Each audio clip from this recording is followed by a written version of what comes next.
நம்ம காலேஜ் படிக்கும்போது நிறைய விஷயங்கள் பண்ணியிருப்போம்.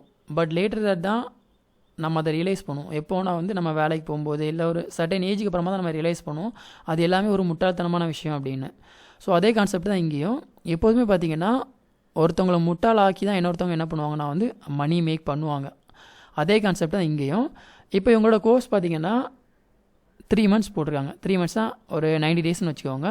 ஒரு நாளைக்கு வந்து 90 daysல வந்து ஒரு நாளைக்கு என்ன பண்ணியிருக்காங்க 1 hour போட்டிருக்காங்க. அதனால தான் அது நான் இப்போ ஒரு நாளைக்கு 1 hourனா மொத்தம் 90 மணி நேரத்தில் வந்து 90 மணி நேரத்தை வந்து நம்ம டேஸாக கால்குலேட் பண்ணும்போது மொத்தம் 4 நாள் வரும். இப்போ இந்த கோர்ஸில் வந்து நீங்கள் ஜஸ்ட்டு 4 daysக்கு நீங்கள் எவ்வளோ அமௌண்ட் ஸ்பெண்ட் பண்ணுறீங்கன்னா 33,000 நீங்கள் என்ன பண்ணுறீங்க 4 நாளைக்கு மட்டும் 33,000 நீங்கள் ஸ்பெண்ட் பண்ணுறீங்க. இது ஒரு one of the example for அறியாமை. Okay fine. இப்போ வந்து பார்த்திங்கன்னா நம்ம சிலபஸ்க்கு வருவோம். இப்போ இந்த சிலபஸில் பார்த்திங்கன்னா இதுதான் அவங்களோட சிலபஸ். இந்த சிலபஸ் வந்து நான் இதில் தான் டவுன்லோட் பண்ணேன். ஆக்சுவலாக இதில் வந்து அவங்க என்ன பண்ணியிருந்தாங்கன்னா டவுன்லோட் சிலபஸ்னு ஒன்று ஆக்சுவலாக இதில் ஒன்று கொடுத்துருந்தாங்க. ஃபோன் நம்பரை இது பண்ணிக்கிற மாதிரி. நான் இதை ஆக்சுவலாக இதில் கொடுத்து நான் டவுன்லோட் பண்ணேன்.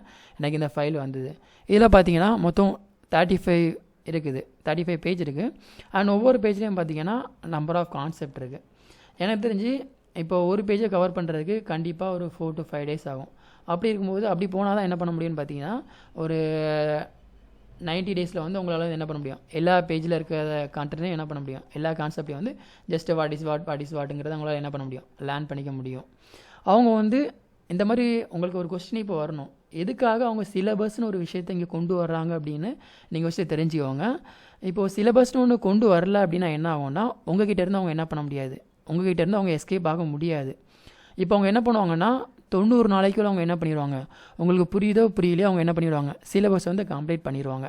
இட்ஸ் லைக் என்னென்னா பார்த்தீங்கன்னா காலேஜில் இருக்கிற கான்செப்ட் சேம் கான்செப்ட் தான். காலேஜில் இருக்கிற ஃபேக்கல்ட்டியில் என்ன பண்ணுவாங்கன்னா ஸ்டூடெண்ட்ஸ்க்கு புரியுதோ புரியலையோ செமஸ்டருக்குள்ளே என்ன பண்ணுவாங்க அந்த சிலபஸ் வந்து முடித்து எக்ஸாமுக்கு வந்து என்ன பண்ணுவாங்க ஸ்டூடெண்ட்ஸ் வந்து ரெடி பண்ணிடுவாங்க. பட் அங்கே ரியாலிட்டியில் பார்த்தீங்கன்னா ஸ்டூடெண்ட்ஸ்க்கு வந்து எதுவுமே தெரிஞ்சிருக்காது. அதே கான்செப்ட் தான் இங்கேயும். உங்ககிட்ட இருந்து எஸ்கேப் ஆகிறவங்க அவங்க என்ன பண்ணுவாங்கன்னா ஒரு சிலபஸ் வந்து ஃப்ரேம் பண்ணியிருப்பாங்க. டே பை டே என்ன பண்ணுவாங்க அவங்க ஆல்ரெடி ப்ரீடிஃபைண்டாக செட் பண்ணி வச்சுருக்க சிலபஸ்லேயே தான் அவங்க போவாங்க. போய் என்ன பண்ணுவாங்கன்னா 90 daysல வந்து அவங்க சிலபஸ் வந்து முடிச்சிருவாங்க. அப்படி இருக்கும்போது நீங்கள் ஆல்ரெடி ஒரு ஃப்ரெஷராக தான் உள்ளே வர்றீங்க. ஸோ உள்ள ஃப்ரெஷராக வரும்போது நீங்களும் நினச்சி பாருங்கள், இவ்வளோ பெரிய கான்செப்டை உங்களால் எப்படி ஒரு நாளைக்கு 1 hour போட்டு ஒரு 90 நாளைக்குள்ளே ஒரு நாளைக்கு 1 hour தான், அதை ஃபஸ்ட்டு புரிஞ்சுக்கோங்க. எப்படி உங்களால் ஒரு ஃபுல் ஃப்ளெஜ்டாக வர முடியுங்கிறத நீங்கள் தெரிஞ்சுக்கோங்க. இதில் ஒவ்வொரு கான்செப்டும் பார்த்தீங்கன்னா ரொம்ப பெரிய லெவலெலாம் இல்லை, எல்லாமே ஜஸ்ட் பேசிக் தான். இப்போ எல்லாம் பார்த்தீங்கன்னா எல்லாமே வாட் இஸ் வாட் அந்த மாதிரி தான் இருந்தது. Okay fine. இது ஒரு விஷயம். இன்னொரு விஷயம் என்னென்னு பார்த்தீங்கன்னா இப்போ சிலபஸ் இல்லாமல் அவங்க ஆல்டர்னேட்டிவாக இப்போ இன்னொரு மெத்தட் இருக்குது. எப்படின்னா இப்போ தூத்துக்குடியில் வந்து சுரேஷ் ஐஏஎஸ் அகாடமின்னு ஒன்று இருக்குது. அங்கே பார்த்தீங்கன்னா இந்த பேங்கிங் கவர்மெண்ட் எக்ஸாம் படிக்கிறவங்க அங்கே படிப்பாங்க. அங்கே படிக்கிற ஸ்டூடெண்ட்ஸ்லாம் அவங்க படிக்கிற ஸ்டூடெண்ட்ஸ்லாம் எப்படி ஃபீஸ் வச்சு எப்படி இருக்குன்னு பார்த்தீங்கன்னா அவங்க வந்து 7,000 ஃபீஸ் கட்டுவாங்க. ஃபீஸ் கட்டி அவங்களுக்கு கவர்மெண்ட் ஜாப் கிடைக்கிற வரைக்கும் அவங்க என்ன பண்ணிக்கலாம், அங்கேயே அவங்க ஃபுல்லாக படிச்சுக்கலாம்.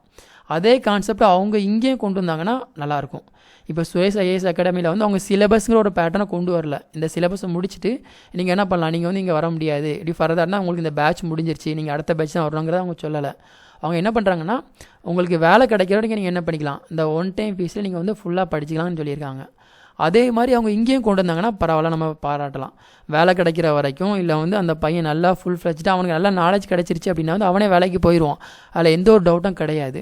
பட் இங்கே வந்து ஒரு 90 நாளில் ஒரு கோர்ஸை முடிக்கிறாங்க அப்படின்னா ஒரு 100 பேர் படிக்கிறான்னா அதில் மேபி எனக்கு தெரிஞ்ச ஒரு 4-5 பையன் வேணால் என்ன ஆவான், ஒரு நல்ல நாலேஜுக்கு வந்து வருவான். மற்றபடி 195% அவன் என்ன பண்ண மாட்டான், அவன் அகெயின் வந்து மறுபடியும் அவன் என்ன ஆயிடுவான், 0 ஆயிடுவான்.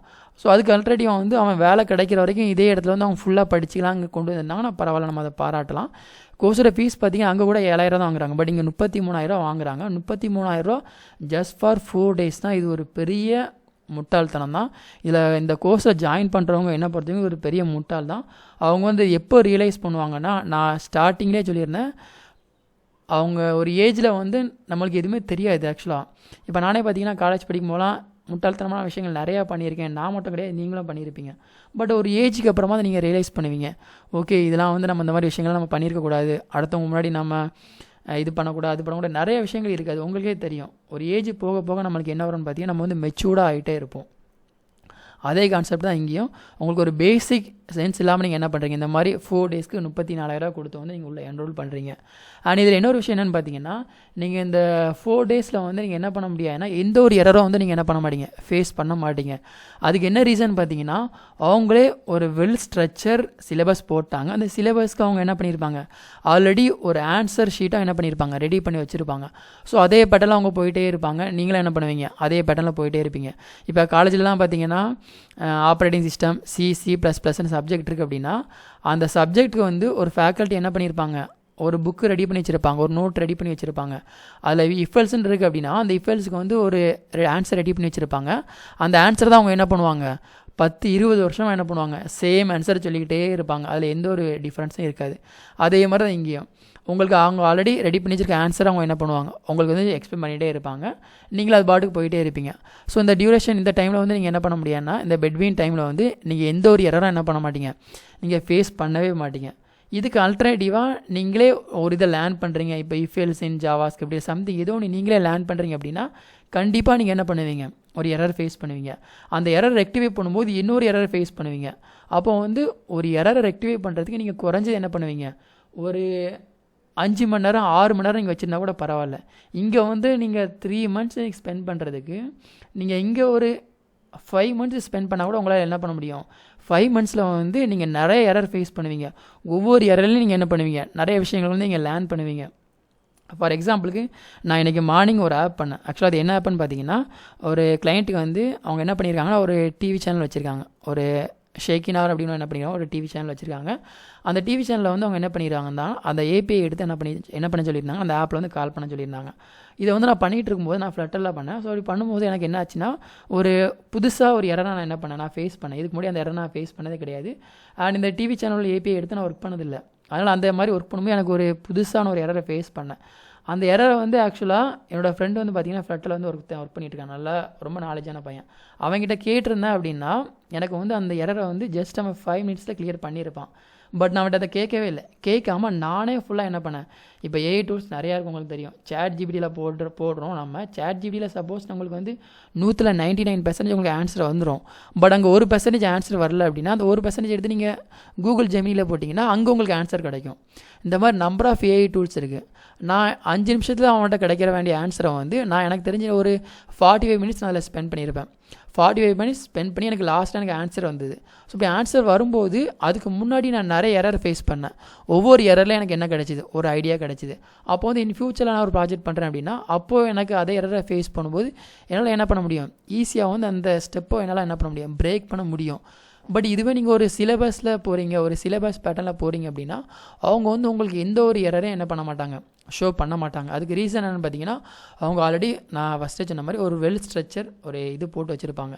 அப்போது வந்து உங்களுக்கு ஒரு புதுசாக நீங்கள் ஒரு இடத்துல இப்போ ஒர்க் பண்ண போகிறீங்க அப்படின்னா நீங்கள் வந்து அங்கே ஏதாவது ஒரு ப்ராஜெக்ட்டில் ஏதாவது ஒரு எரரை ஃபேஸ் பண்ணுறீங்க அப்படின்னா உங்களால் ஓனாக என்ன பண்ண முடியாது, உங்களோட செல்ஃப் எஃபர்ட் போட்டு உங்களால் என்ன பண்ண முடியாது, அந்த எரர்லேருந்து வெளியே வர முடியாது.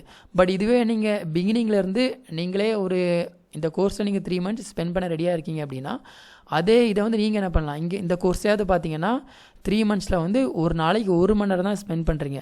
பட் இதுவே நீங்கள் வீட்டிலேருந்து ஒர்க் பண்ணுறீங்க அப்படின்னா, வீட்டிலேருந்து இல்லை சம்திங் எங்கேயோ வந்து லேர்ன் பண்ணுறீங்க அப்படின்னா ஒரு நாளைக்கு உங்களுக்கு குறைஞ்சி ஒரு 12 மணி நேரம் உங்களுக்கு டைம் இருக்குது. 1 மணி நேரம் உங்களுக்கு பெஸ்ட்டாக இல்லை 12 மணி நேரம் பெஸ்ட்டானு பார்த்துக்கோங்க. ஸோ ஒரு நாளைக்கு 12 மணி நேரம் போடுறீங்க, 3 மந்த்ஸ் போடுறீங்க அப்படின்னா ஒவ்வொரு நாளாக நீங்கள் புதுசாக ஒரு எரரை ஃபேஸ் பண்ணுவீங்க, புதுசாக ஒரு சொல்யூஷன் கண்டுபிடிப்பீங்க. இந்த மாதிரி நம்பர் ஆஃப் ரிசோர்ஸஸ் என்ன இருக்குது யூடியூப்பில் வந்து இருக்குது. அதெல்லாம் விட்டுட்டு எதுக்காக இந்த மாதிரி ஒரு ப்ரீமியம் கோர்ஸ் போகிறாங்க அப்படிங்கன்னு எனக்கு தெரியலை. ஆக்சுவலாக இது எல்லாமே பார்த்தீங்கன்னா வந்து உங்களை முட்டாளாக்கி அவங்க மணி மேக் பண்ணுறாங்கிறது தான் ஒரு மெயின் மோட்டோவே. அதனால் வந்து எனக்கு வந்து இந்த மாதிரி இவங்களோட கோர்ஸை வந்து நான் கெடுக்கணும் இல்லை இவங்களோட இன்கம்மை வந்து நான் வந்து பிரேக் பண்ணணுங்கிற இது வந்து எனக்கு கிடையாது. நான் மெயினாக அந்த வீடியோ போஸ்ட் பண்ணக்கு மெயின் ரீசன் என்னென்னு பார்த்தீங்கன்னா, அறியாமல் என்ன பண்ணுறாங்க, நிறைய பேர் வந்து உள்ளே வந்து என்ரோல் பண்ணுறாங்க. 30 நாளில் அவங்கள 30 நாள் ஜஸ்ட் 4 டேஸில் அவங்களால என்ன பண்ண முடியும்னு சொல்லுங்கள். எல்லாமே பார்த்தீங்கன்னா ஒரு பேசிக் தான். இதில் வந்து புதுசாலாம் ஒரு பெரிய லெவலில் எதுவுமே இல்லை. ஐ மீன் அவங்க இந்த மாதிரி ஒரு 35 பேஜில் எல்லா கான்செப்டையும் கவர் பண்ணுறதுக்கு பதிலாக ஒரு சிம்பிளாக ஒரு ப்ராஜெக்ட் எடுத்து A to Z அந்த ஒரு ப்ராஜெக்டில் டாப் டு பாட்டம் கவர் பண்ணியிருந்தாங்கன்னா இட்ஸ் குட். அந்த மாதிரி கூட நம்ம பரவாயில்ல. இதில் வந்து அவங்க பார்த்தீங்கன்னா நாங்கள் 12 டூல்ஸை கவர் பண்ணுறோங்கிற மாதிரி அதில் அவங்க ஏதோ போட்டிருந்தாங்க. அப்படி 12 டூலை வந்து ஒரு ஃப்ரெஷராக ஃபேஸ் பண்ணுமோ அவனுக்கு அதில் என்ன புரியும்னு நினச்சி பாருங்கள் நீங்களே. ஒன்றுமே புரியாது. அவன் வந்து லாஸ்ட்டில் முடிக்கும் போது இதில் என்ன பண்ணியிருப்பாங்கன்னா 12 tools directly we cover top industry எக்ஸ்பர்ட்ஸ்னு போட்டிருப்பாங்க. ஸோ ஃபயர்பேஸ்லாம் பார்த்தீங்கன்னா அவங்க ஆத்தென்டிகேஷனுக்கு யூஸ் பண்ணுறது இந்த மாதிரி போட்டிருந்தாங்க. ஃபயர்பேஸ்லாம் பார்த்தீங்கன்னா ஆத்தென்டிகேஷன் வந்து யாரும் யூஸ் பண்ணுறதே கிடையாது. ஃபயர்பேஸ்லாம் பார்த்தீங்கன்னா ரொம்ப காஸ்ட் வைஸ் ரொம்ப அதிகம். ஃபயர்பேஸ்லாம் வந்து பொசிஷனல் டிவிஷன் தான் யூஸ் பண்ணிகிட்டு இருக்காங்க. இந்த மாதிரி ஒவ்வொரு இதையும் வந்து 4 டேஸில் வந்து கவர் பண்ண முடியும்னா அந்த ஒரு ஃப்ரெஷர் வந்து அவன் எப்படி அவனால் வந்து அதை பிக்கப் பண்ணிக்க முடியும்னு சொல்லுங்கள். அதனால் வந்து இது ஒரு கம்ப்ளீட்லி இட்ஸ் ஒரு நான் அதை சொல்ல வரல, நீங்களே புரிஞ்சுக்கோங்க. நான் எண்ட் ஆஃப் த வீடியோ வந்து நான் உங்களுக்கு சொல்ல வரது என்னென்னு பார்த்தீங்கன்னா, எப்போதுமே வந்து செல்ஃப் லேர்ன் பண்ணுங்கள். உங்களுக்கு வந்து ஃபஸ்ட்டு ஸ்டெப் வந்து கஷ்டமாக இருக்கும். அதே ஸ்டெப்பை நீங்கள் திரும்ப பண்ணிக்கிட்டே இருங்க. திரும்ப பண்ணும்போது அதில் நீங்கள் என்ன ஆகிடுவீங்க, நீங்கள் ஒரு எக்ஸ்பர்ட் ஆகிடுவீங்க. ஃபார் எக்ஸாம்பிள் நான் ஒரு சின்ன ரியல் டைம் எக்ஸாம்பிள் சொல்கிறேன் உங்களுக்கு. நீங்கள் ஒரு ஃபஸ்ட் நாள் ஒரு காலேஜ் போகிறீங்க அப்படின்னா, நீங்கள் ஃபஸ்ட் இயர் ஜாயின் பண்ணும்போது ஃபஸ்ட் நாள் காலேஜ் போயிருப்பீங்க, செகண்ட் நாள் காலேஜ் போயிருப்பீங்க. ஒரு 1 வீக் உங்களுக்கு ஒரு மாதிரி இருந்த மாதிரி இருக்கும், எதுவுமே புரியாமல் கொஞ்சம் பயந்து இருந்திருப்பீங்க. பட் நாட்கள் போக போக உங்களுக்கு என்ன ஆயிருப்பீங்க, அந்த காலேஜில் வந்து நீங்கள் ஒரு நல்லா உங்களுக்கு ஒரு பழகின இடம் மாதிரி ஆயிருக்கும். அதே மாதிரி தான் ப்ரோக்ராமிங்கும். ஃபஸ்ட் நாள் உள்ளே வருவீங்க எதுவுமே தெரியாமல் இருக்கும், செகண்ட் நாள் உள்ளே வருவீங்க கொஞ்சம் பெட்டராக இருந்த மாதிரி இருக்கும், 3 நாள் உள்ளே வருவீங்க அதோட கொஞ்சம் பெட்டராக இருக்கும். அப்படி டே பை டே நீங்கள் உள்ளே வர நீங்கள் என்ன ஆயிருவீங்கன்னா அந்த இடத்துல நீங்கள் வந்து நல்லா பழகிடுவீங்க. அப்புறம் ஈஸியாக நீங்கள் என்ன பண்ணிடுவீங்க, இப்போ நீங்கள் பைக்லேயே எடுத்து இப்போ உங்கள் ஊர்லேருந்து ஏதோ ஒரு இடத்துக்கு போகிறீங்க அப்படின்னா, இப்போ காலேஜ்லேருந்து வீட்டுக்கு போகிறீங்கன்னா உங்களுக்கு வந்து நீங்கள் போக வேண்டியதில்லை, உங்கள் காலே உங்களை என்ன பண்ணிடும், உங்கள் நேராக உங்கள் வீட்டுக்கு கூப்பிட்டு போயிடும். ஸோ அதே மாதிரி கான்செப்ட் தான். ஒரு விஷயத்தை வந்து நம்ம திரும்ப பண்ணும்போது நம்ம அதில் எக்ஸ்பர்ட் ஆயிரும். ஸோ எப்போதுமே வந்து நம்மளுக்கு தேவையான விஷயங்கள் எல்லாமே நம்மளுக்குள்ளே இருக்குது. நம்ம தான் நம்மளோட கைடர், நம்மளோட மென்டர். நம்ம வந்து எப்போதுமே அடுத்தவங்க சொல்லி கொடுத்து நம்மளை வந்து என்ன பண்ணக்கூடாது, நம்ம வந்து படித்து மேலே வரக்கூடாது. நம்மளுக்கு தேவையான விஷயங்கள் எல்லாமே நம்மளே இருக்குது. நம்ம எதுக்கு அடுத்தவங்களை டிபெண்ட் பண்ண சொல்லுங்கள். இப்போ நானே ஒரு 1 ஹவர் எனக்கு வேஸ்ட் பண்ணுறதுக்கு பதிலாக என் ஃப்ரெண்ட்கிட்ட ஒரு கால் பண்ணியிருந்தால் எனக்கு அந்த சொல்யூஷன் கிடச்சிருக்கும். பட் நான் அவன்கிட்ட கால் பண்ணாமல் நானே எப்போதுமே நம்ம என்ன பண்ணக்கூடாதுன்னா, ஒரு விஷயத்துக்காக நம்ம வேறு ஒருத்தவங்களை கால் பண்ணவே கூடாது. அந்த விஷயத்தை நம்மளே சார்ட் அவுட் பண்ணி நம்மளே முடிக்கணும். அதுதான் ஒரு குட் எக்ஸ்பீரியன்ஸ், ஒரு நல்ல பழக்கம். அதனால் அதை ஃபாலோ பண்ணுங்கள். And end of the video வந்து நிறையா பேர் இதுக்கு பின்னாடி வந்துடுவாங்க எனக்கு தெரிஞ்சு கமெண்ட், அவங்களோட கோர்ஸை இது பண்ணாதீங்க, இது பண்ணால் கெடுக்க பொறாமையில் கெடுக்க வந்துட்டாங்க அது இதுன்னு. எந்த ஒரு பொறாமையும் எனக்கு கிடையாது. இப்போ இவரு பார்த்தீங்கன்னா நிறைய யூஸ்ஃபுல்லான வீடியோஸ், நிறைய ஷார்ட்ஸ் நிறைய கொடுத்துருக்காரு. நான் அது இல்லைன்னு சொல்ல வரல. பட் இந்த மாதிரி விஷயங்களில் வந்து நிறைய பேர் அவங்களுக்கு எதிர்பார்த்த ரிசல்ட் கிடைக்காது. இப்போ நிறைய பேர் வந்து வெல் ஃபினான்ஷியலாக சில பொண்ணுங்க சில பசங்க வருவான், அவங்களுக்கு ஆசை பெரிய விஷயமா இருக்காது. பட் சில பையன்லாம் வந்து வேலை இதில் கிடச்சிருமோ நினச்சி நம்பி வருவான். பட் அவனால் வந்து கண்டிப்பாக வேலை கிடைக்காது. ஸோ அப்படி இருக்கும்போது வந்து அவனுக்கு 34,000 ஒரு பெரிய அமௌண்ட்டாக இருக்கும். சார் 33,000 அதில் வந்து செல்ஃப் லேர்ன் பண்ணுங்கள். நம்மக்கிட்ட வந்து இப்போ இல்லாத கண்டென்ட்டே கிடையாது. ChatGPT, யூடியூப், இந்த மாதிரி ஸ்டாக் ஓவர்ஃப்ளோ, இந்த மாதிரி நிறைய சைட் இருக்குது. ஸோ அதெல்லாம் பார்த்து இது பண்ணுங்கள். தேங்க்யூ.